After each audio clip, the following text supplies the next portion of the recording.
Hey guys, so today I'm going to do a video on this pizza dough. This was on sale, believe it or not, and there are 2 dough balls in here. I'm going to make a little mini flatbread or pizza, whatever you want to call it.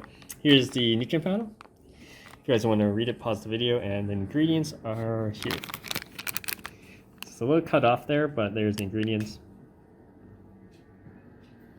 So it may contain those things, so it doesn't say it's in there, so which is good. All right, and I got this vegan cheese here. This is plant-based, and this is some deli turkey, I guess, and then we got some marinara sauce there. So yeah, I'll be right back so we can put it all together.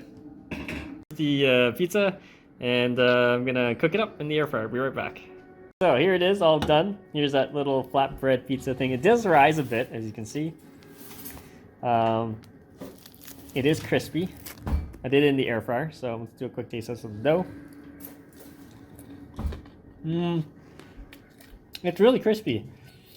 Actually, I did maybe a little bit less time, so I did 360 at 11 minutes. Maybe 10 minutes or even 9 minutes on the air fryer should be perfect.